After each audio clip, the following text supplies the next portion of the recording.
Hello, this is Wellness Coaching Group number 3.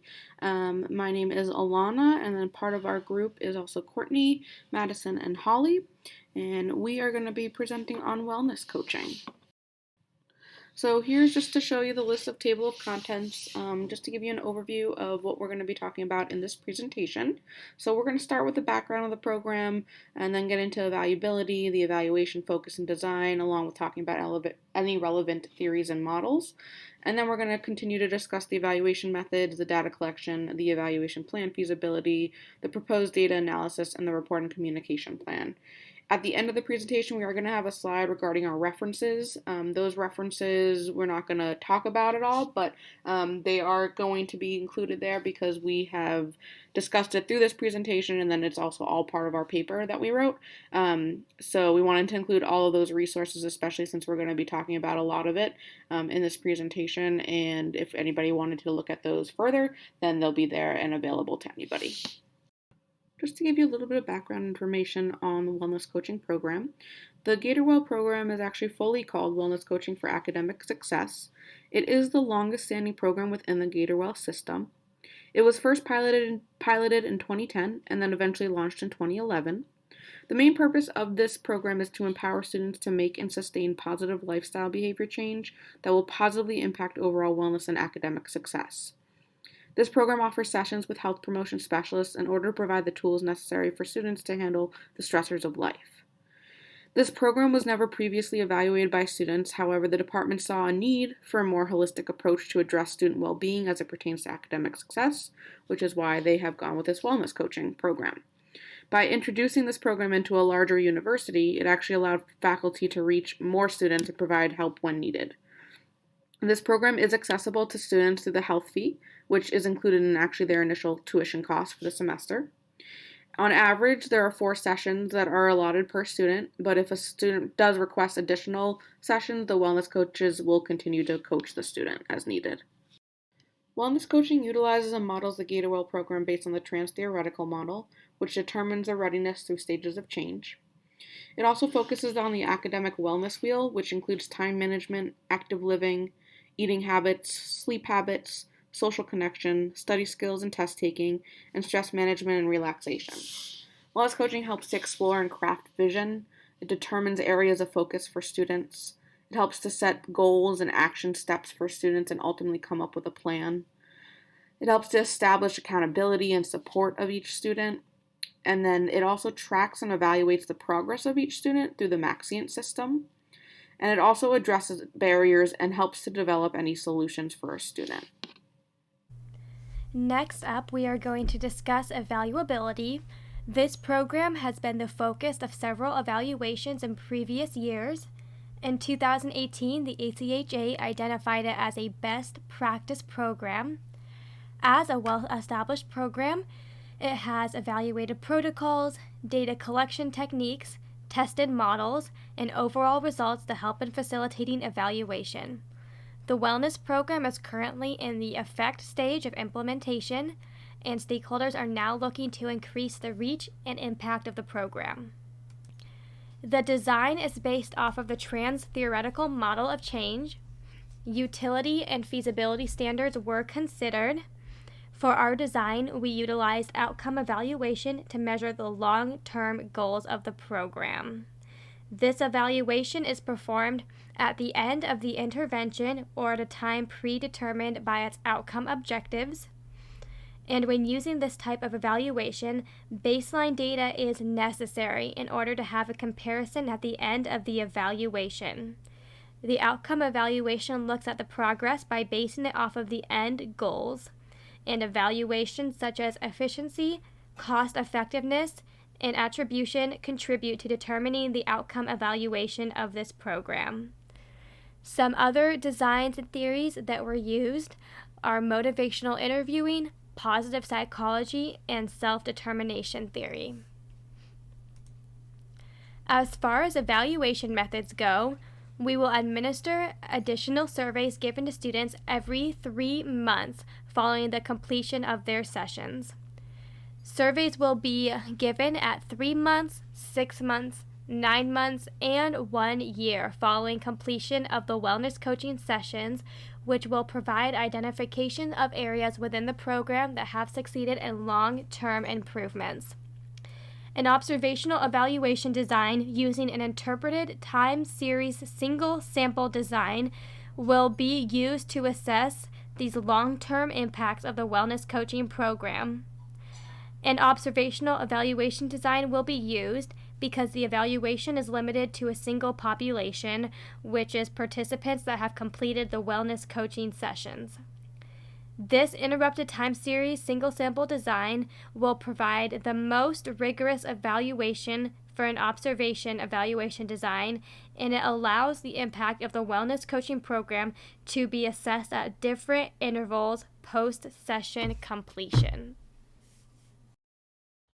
Moving into the data collection, we decided to use the same systems currently used by the Gatorwell leadership in the wellness coaching department. So that would be the Maxient and Qualtrics. Qualtrics is a survey software that is already being used by the team, so we will continue to use that for the 3, 6, 9, and 12-month surveys.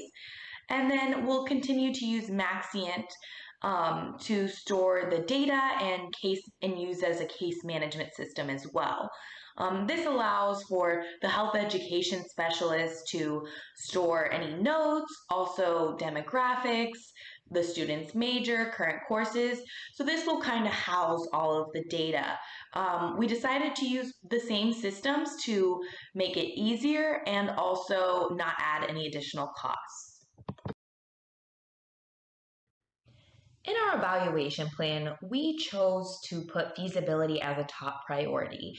By continuing to use these systems already in place that the Gatorwell team is familiar with, such as Qualtrics and Maxient, we are able to not only add any additional costs through our evaluation, but also not have to worry about any time or education that would be needed for learning a new data management system. We considered the one area for an increase in the cost would be if there is not enough storage currently in the systems that they are using.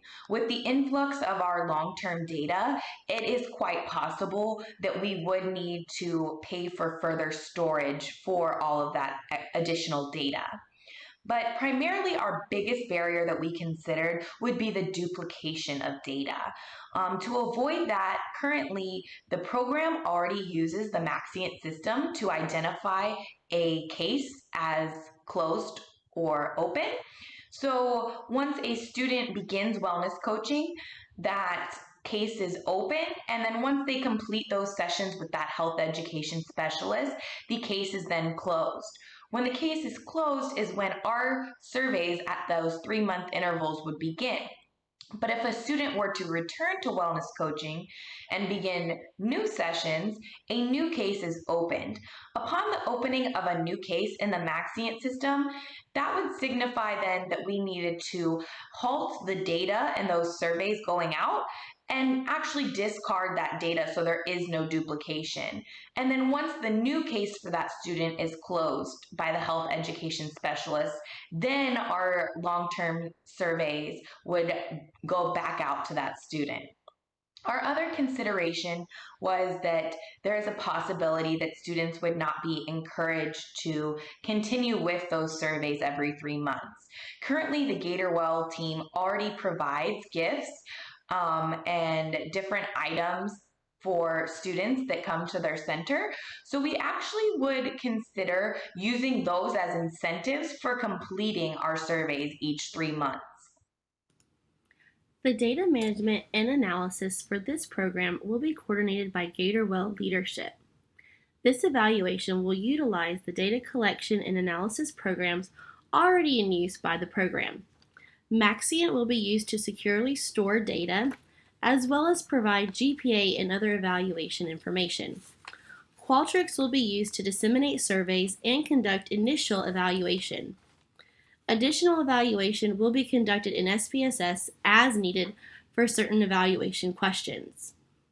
All data collected during this evaluation is quantitative in nature. Initial trends and descriptive analysis will be conducted prior to any other data analysis. The survey instrument utilizes Likert scale questions, and this data will be analyzed through ANOVA and regression analysis, depending on the data and variables.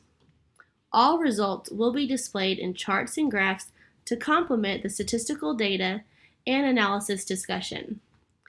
The success for this program include, but are not limited to, university leadership, Gatorwell staff and leadership, as well as participating students. Gatorwell staff will be responsible for writing the final evaluation report. This report will be submitted to Gatorwell leadership for review and recommendations. The format of the evaluation report will be based on the intended stakeholder audience. Gatorwell leadership will receive the evaluation report first. A formal written report will be submitted to university leadership, and an informal electronic report will be made available to student participants and other interested stakeholders. Evaluation follow-up will be ensured through continued evaluation of the long-term impact of this program. Stakeholder recommendations, based on those given by the formal written evaluation reports, will be implemented into all future evaluations. Evaluations will continue based on the 3, 6, 9, and 12-month intervals used in this initial evaluation. Annual reports will be submitted to relevant stakeholders for continued review and accountability.